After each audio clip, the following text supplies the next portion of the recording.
पिछले एपिसोड में हमने देखा कि जानवरों की एक जानलेवा लहर से बचने के लिए जियो यान और उसके साथियों ने एक छोटी सी गुफा में पनाह ली थी। लेकिन जब मौत की वो लहर उन तक पहुंची गई, तब जियो यान ने अपनी सूझबूझ और हिम्मत से न सिर्फ उस खतरे को टाला, बल्कि अपने सभी साथियों को सुरक्षित भी रखा। लेकिन एक खतरा टला ही था कि दूसरा और भी बड़ा खतरा उनके सामने आ खड़ा हुआ। हुनयू ने उनकी मौजूदगी को महसूस कर लिया और चालाकी से उनका रास्ता बंद कर दिया। एक तरफ थी जानवरों की भूखी फौज और दूसरी तरफ हुनयू का बनाया हुआ जाल। जियो यान और उसके साथी मौत के मुंह में फंस चुके थे। पर ठीक उसी पल जब सारी उम्मीदें खत्म हो चुकी थीं, एक चमत्कार हुआ। जियो यान की अंगूठी में रखा बोधि बीज अचानक दिव्य रोशनी से जगमगा उठा और उसकी एक ही किरण ने जानवरों की पूरी लहर को उड़ा दिया।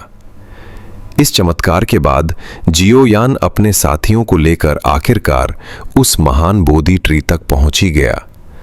लेकिन वहां कोई खजाना नहीं, बल्कि साक्षात मौत खड़ी थी। वहां के हालात देखकर सबकी आंखें फटी की फटी रह गईं। वहां 3 खौफनाक अर्धसंत लेवल की इंसानी कठपुतलियां थीं। प्राचीन बोधि वृक्ष को पाना अब मुश्किल ही नहीं, लगभग नामुमकिन लग रहा था। इस जानलेवा खतरे को जियो यान और हुनयू दोनों ही बखूबी समझ रहे थे। वे जानते थे कि अगर अलग अलग लड़ें तो मारे जाएंगे। भले ही वे एक दूसरे के खून के प्यासे थे, लेकिन इस वक्त पुरानी दुश्मनी से ज्यादा जरूरी था उस महान बोधि वृक्ष को हासिल करना। इसलिए एक अनकहा समझौता हुआ। यह तय हुआ कि हुनयू और उसका कबीला अपने ही पूर्वज की उस बेजान कठपुतली को रोकेगा और बाकी बची 2 कठपुतलियों से फिनिक्स कबीला और जियो यान के साथ ही निपटेंगे। अब आगे, और यहीं से एक नए अध्याय की शुरुआत होती है।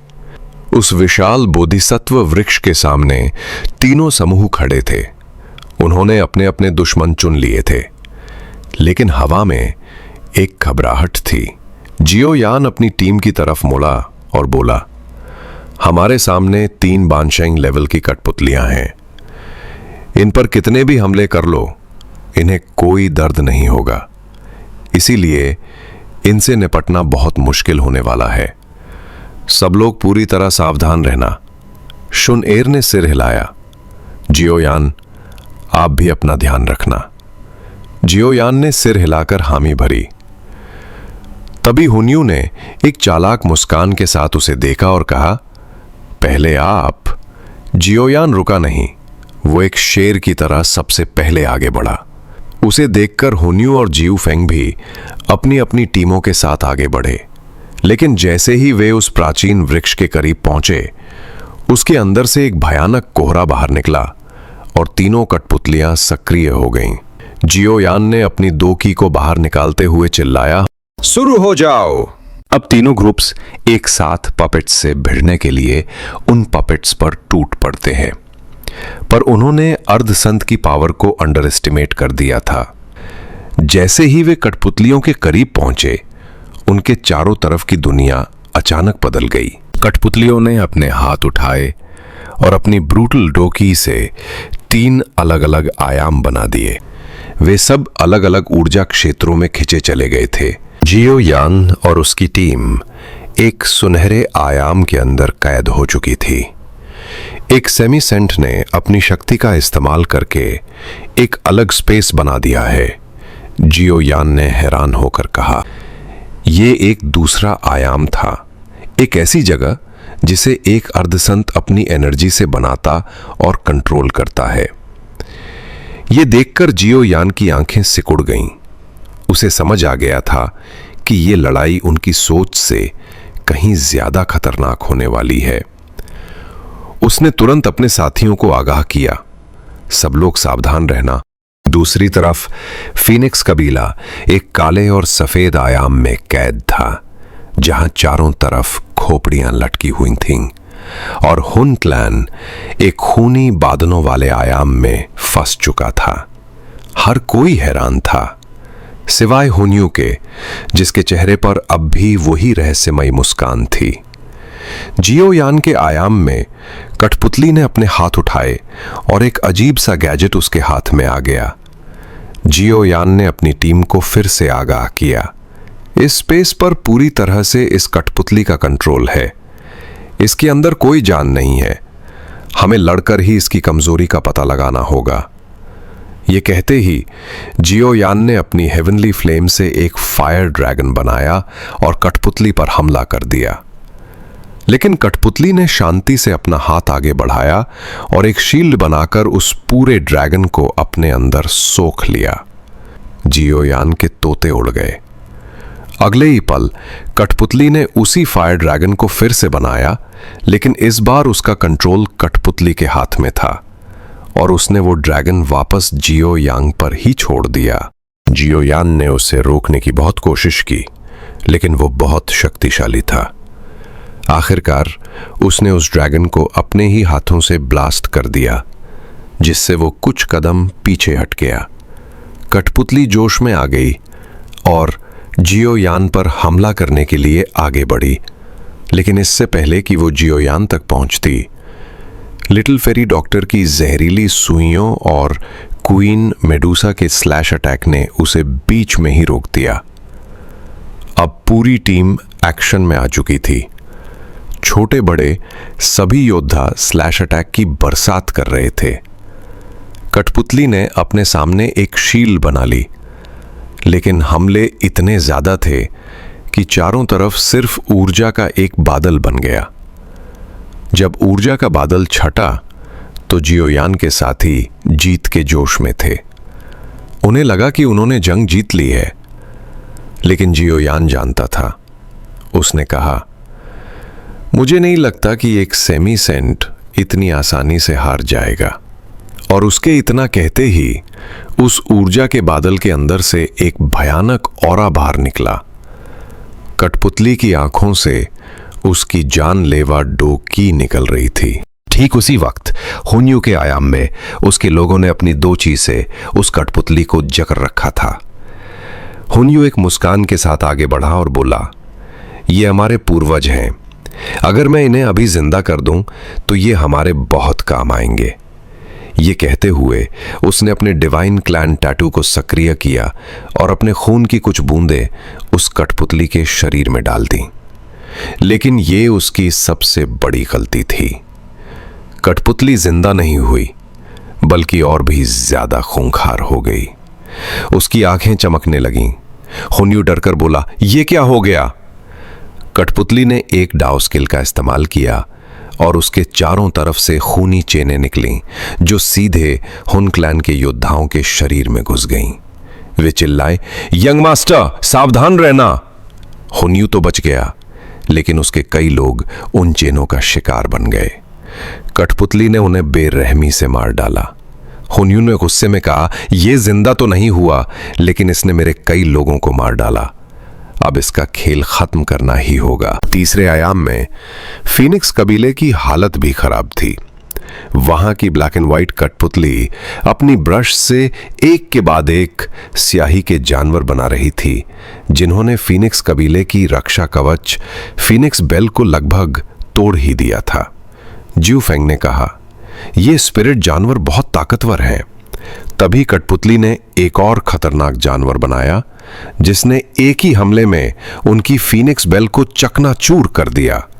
जियो फेंग ने चिल्लाकर कहा, सब लोग मिलकर हमला करो। वापस जियो यान के आयाम में कठपुतली ने उसकी टीम की बैंड बजा दी थी। जियो यान ने अपनी हेवनली फ्लेम को अपनी आंखों में केंद्रित किया और उसे कुछ धागे दिखाई दिए। उसने कहा, अगर मैं इन धागों को काट दूं तो इस कठपुतली का कनेक्शन उस प्राचीन वृक्ष से टूट जाएगा। ये कहते ही उसने अपनी हेवी जुआन रूलर निकाली और अपनी टीम से कहा, सब लोग इसके धागे काटो। ये देखकर कठपुतली ने अपने डिवाइस से एक विशाल शील्ड बनाई और उससे ऊर्जा के गोले दागने लगी। जियो यान ने चिल्लाया, सब लोग साथ में हमला करो। और अपनी 6 जॉइंट रूलर तकनीक से एक डिफेंस बनाकर उन गोलों को नष्ट कर दिया। वो अपनी रूलर से सीधा शील्ड पर जा टकराया, जिससे उसमें दरारें आ गईं, लेकिन कठपुतली ने उसे पीछे फेंक दिया। जियोयान ने अपनी हेवनली फ्लेम से उन धागों को जलाने की कोशिश की, लेकिन नाकाम रहा। तभी गू क्लैन के जनरलों ने हमला कर दिया। कठपुतली उनके हर हमले से बच रही थी। तभी जियोयान भी बीच में आ गया। कठपुतली ने एक अजीब सी डाउ स्किल का इस्तेमाल किया और जियोयान का पैर एक धागे में फंस गया। वो एक मुसीबत में पड़ने ही वाला था कि शोनेर ने यह देख लिया। वो चिल्लाई, जियोयान, और अपनी फायर नीडल से हमला कर दिया। कठपुतली तो उस नीडल से बच गई, लेकिन वो जाकर एक धागे में लगी और वो धागा टूट गया। ये देखकर गू क्लैन के जनरल भी जोश में आ गए और उन्होंने भी हमला करके कुछ और धागे काट दिए। जियोयान आजाद हो चुका था। उसने कहा, यही सही टाइम है, और अपनी 3000 लाइटनिंग मूवमेंट का इस्तेमाल करके बहुत तेजी से आगे बढ़ा। उसने अपनी रूलर में अपनी हेवनली फ्लेम को मिलाया और हमला करने ही वाला था कि तभी उस प्राचीन वृक्ष ने कठपुतली को सीधे अपने कंट्रोल में ले लिया। हजारों सुनहरे धागे आकर कठपुतली से जुड़ गए। इससे पहले कि जियोयान कुछ समझ पाता, कठपुतली ने एक भयानक ऑरा छोड़ा जिसने जियोयान को पीछे धकेल दिया। अब कठपुतली ने अपनी एक डाउ स्किल का इस्तेमाल किया और आसमान में ऊर्जा का एक गोला बना दिया, जिसके नीचे एक फॉर्मेशन बन गई जो लोगों को अपनी तरफ खींच रही थी। जियोयान की टीम के लोग उसमें खींचे जा रहे थे। जियोयान जानता था कि अब उसे अपना असली जलवा दिखाना होगा। वो एक सुनहरी रोशनी में बदल गया और अपनी किंग कॉन्ग ग्लास बॉडी को सक्रिय कर लिया। वो एक विशालकाय शरीर में बदल चुका था। उसने अपने साथियों को अपने पीछे कर लिया। कठपुतली ने यह देखकर उस पर अनगिनत हमले कर दिए। जियोयान ने कहा, अच्छा बच्चू, एंशिएंट ड्रैगन फीनिक्स आर्मर। उसकी बॉडी से एक ड्रैगन और एक फीनिक्स निकले और उसके सामने एक आर्मर बना दिया। कठपुतली के हमले उस शील्ड से टकरा रहे थे, लेकिन शील्ड बहुत मजबूत थी, पर लगातार हमलों से उसमें दरारें आने लगीं। शोनेर चिंता से देख रही थी। जैसे ही हमले खत्म हुए, जियोयान ने अपने पंच में ऊर्जा को चार्ज किया और एक ही मुक्के में उस कठपुतली को बहुत दूर फेंक दिया। अब सबको मौका मिल गया था। Queen medusa, little fairy doctor, शोनेर, सबने मिलकर एक साथ हमला किया और उस कठपुतली के सारे धागे तोड़ दिए। लेकिन प्राचीन वृक्ष फिर से धागों को जोड़ने की कोशिश करने लगा। तभी जियोयान ने अपना आइकॉनिक अटैक तैयार किया, ऑक्टेन ब्लास्ट पंच। जैसे ही वो चार्ज हुआ, जियोयान ने एक पल की भी देरी नहीं की और सीधा उस कठपुतली पर हमला कर दिया। एक बहुत बड़ा ब्लास्ट हुआ और वो कठपुतली पूरी तरह से राख हो गई। जैसे ही कठपुतली नष्ट हुई, उसका आयाम भी नष्ट हो गया और सब लोग बाहर आ गए। जियोयान ने कहा, आज तो बच गया। मेरे पास एंशिएंट ड्रैगन फीनिक्स आर्मर था, वरना। उसने अपनी स्पेस रिंग से जड़ी बूटियों की बोतलें निकालकर सबको दी और कहा, तुम लोगों का लीडर तुम्हें प्रोटेक्ट करेगा, टेंशन की कोई बात नहीं है। कुछ देर बाद जब सब ठीक हो गए तो बाकी दोनों आयाम भी गायब हो गए। जियो फैंग और हुनियू भी बाहर आ गए, लेकिन उनकी टीमों की हालत बहुत खराब थी। हुनियू के चेहरे से वो मुस्कान गायब हो चुकी थी। जियोयान ने कहा, भले ही ये लोग वापस आ गए हैं, लेकिन इन्होंने अंदर बहुत भारी नुकसान झेला है। शोनेर बोली, अब इन लोगों की इतनी औकात नहीं है कि हम लोगों को उकसा पाए। जियोयान ने की तरफ देखते हुए कहा, असली खतरा ये लोग नहीं, बल्कि ये प्राचीन वृक्ष है। हमें नहीं पता कि आगे और कौन कौन से खतरे मिलने वाले हैं। इसीलिए हमारे ग्रुप में जो भी डोजोंग लेवल 6 स्टार से नीचे है वो यहीं रुकेगा और हमारे बाहर आने का इंतजार करेगा। सब लोग मान गए। अब जियो यान अपनियों और खास साथियों के साथ उस वृक्ष के अंदर जाने के लिए तैयार था। उसने कहा, चलो चलते हैं। उन्हें जाते देख हुन्यू और जियूफेंग भी पीछे नहीं रहे। लेकिन जैसे ही जियोयान एक निश्चित दूरी तक पहुंचा, एक ऊर्जा ने उसे अपनी तरफ खींचा और वो गायब हो गया। उसके पीछे एक एक करके उसकी टीम के सभी लोग गायब होने लगे। जियोयान ने खुद को एक ऐसी जगह पाया जहां चारों तरफ अंधेरा था और आसमान में चांद एकदम लाल था। वो एक शहर में था और आसमान से आग के गोले गिर रहे थे जो पूरे शहर को तबाह कर रहे थे। अगले ही पल उसने देखा कि सोल पैलेस के लोग उसके जियो क्लैन के सदस्यों को बेरहमी से मार रहे हैं। उसे याद आया कि कैसे प्रोटेक्टर वू ने उसके मास्टर को पकड़ा था। ये सारे दृश्य उसके दिमाग में चलने लगे और उसके सिर में तेज दर्द होने लगा। लेकिन उसने अपने इमोशन को कंट्रोल किया और खुद को सोल पैलेस की एक ब्रांच के अंदर पाया। ये देखकर उसकी बॉडी से एक लाल और काले रंग का ऑरा निकलने लगा। वो एक शैतान बन चुका था। उसकी आंखें लाल हो गई थीं। उसने कहा, आई विल डिस्ट्रॉय। आज मैं किसी को नहीं छोड़ूंगा, हर एक इंसान को मार डालूंगा। वह आगे बढ़ा। सोल पैलेस के योद्धाओं ने उस पर हमला किया, लेकिन उसने अपने एक ही मुक्के से उनकी बॉडी को पटाखों की तरह फोड़ दिया। उसने अपनी ब्लडी दोची का इस्तेमाल किया और एक ही बार में सबको मार डाला। वो पागलों की तरह दहाड़ रहा था, सोल पैलेस के लोगों, मैं तुम लोगों को मार डालूंगा। जिन्होंने मेरे फादर और मेरे मास्टर को नुकसान पहुंचाया, मैं उन सभी को मार डालूंगा। कोई मेरे हाथों से नहीं बचेगा। वो और भी ज्यादा खूंखार हो चुका था। वो एक और बंदे को मारने ही वाला था कि तभी उसके पास मौजूद बोधि सीड चमकने लगा। वो एकदम से हिल गया और घुटनों के बल गिर पड़ा। सोल पैलेस के लोगों की तस्वीरें गायब होने लगीं और उसकी बॉडी से निकल रहा शैतानी ऑरा भी खत्म होने लगा। तभी वो बोधि सीड उसकी स्पेस रिंग से बाहर निकला और अपनी जीवन ऊर्जा को चारों तरफ फैलाने लगा। जिन सुनहरे धागों ने उसे कंट्रोल करना शुरू कर दिया था, वे एक एक करके टूटने लगे। कुछ ही पलों में वो वापस अपनी नॉर्मल फॉर्म में आ गया। उसने सामने वाले सीड को देखा और बोला, बोधि सीड। उसने आसपास देखा। जहां उसने जिन लोगों को मारा था, वे सब गायब हो रहे थे। वो एक भ्रम में था।